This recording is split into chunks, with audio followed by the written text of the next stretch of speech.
France Inter. Il est 5h12, les chroniques littorales s'intéressent aujourd'hui aux effets du réchauffement climatique. Bonjour José-Manuel Lamarque. Bonjour Mathilde Munot. L'érosion et la submersion. Effectivement, ce sont deux processus de dégradation et de transformation des littoraux, entre autres, l'érosion et la submersion, qui font l'actualité, même si on n'en parle pas assez.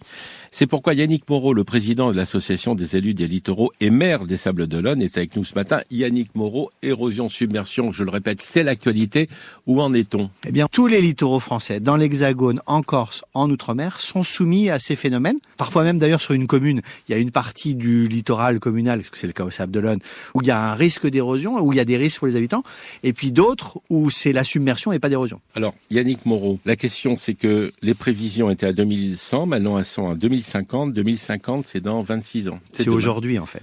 Selon la réalité de la démographie, de l'urbanisation, de la géologie, de la nature de la côte, de l'exposition au risque, on n'a pas les mêmes réponses immédiates dans les années 2020 à l'accélération de ces phénomènes. En revanche, ce qui est sûr, et c'est le sujet de fond, c'est que l'élévation du niveau de la mer, elle est palpable, elle est tangible, elle est réelle et elle est existante aujourd'hui. Et c'est l'élévation du niveau de la mer, d'une part, et l'accélération des événements météorologiques exceptionnels, d'autre part, qui accélère l'impact de l'érosion et des risques de submersion. Qui tire la sonnette d'alarme, s'il vous plaît ? Parce Les élus des littoraux. Il faut réveiller les populations, là. Je suis là pour ça et je vous remercie de m'offrir la possibilité de le dire. Et nous, on se bat pour ça parce que les élus des littoraux sont pas dans le déni.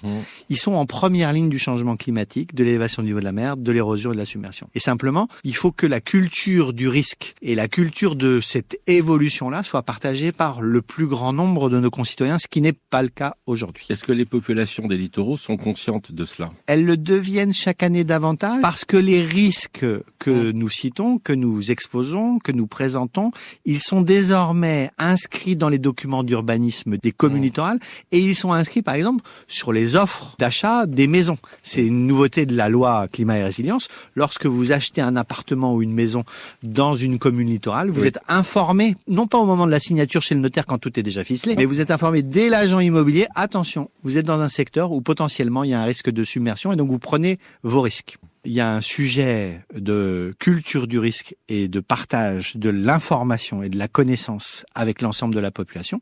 Il y a aussi pour nous, les élus des littoraux qui sommes en responsabilité et qui devons essayer d'anticiper l'avenir. On connaît le sens de l'avenir, on ne connaît pas le rythme auquel les choses vont arriver. Il y a aussi des problèmes de financement, des problèmes d'assurance. Attends, les assureurs, ils sont totalement au courant, ils sont prêts, eux, hein. Oui, ils sont prêts prêts. Certains sont prêts à ne plus assurer. Il y a beaucoup d'entrepreneurs et de collectivités maintenant du littoral français qui ont des difficultés à s'assurer compte tenu de l'évolution et de l'accélération de ces risques.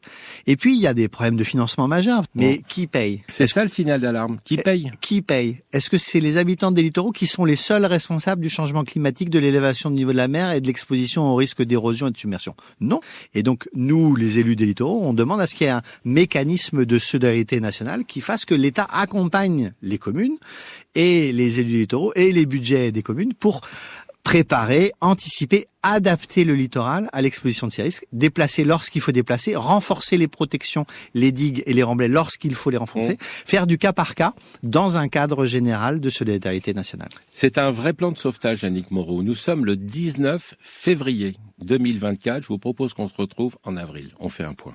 Avec plaisir, d'autant que d'ici là, au mois de mars, normalement, on aura une première esquisse de ce qui s'appelle le Comité national du trait de côte, qui est présidé par Sophie Panonacle et qui doit faire des propositions concrètes de financement de l'État et des communes pour faire face à l'érosion. Merci à vous, Yannick Moreau. Un site, anel.asso.fr. À demain, Mathilde Munot. À demain, José-Manuel Lamarque.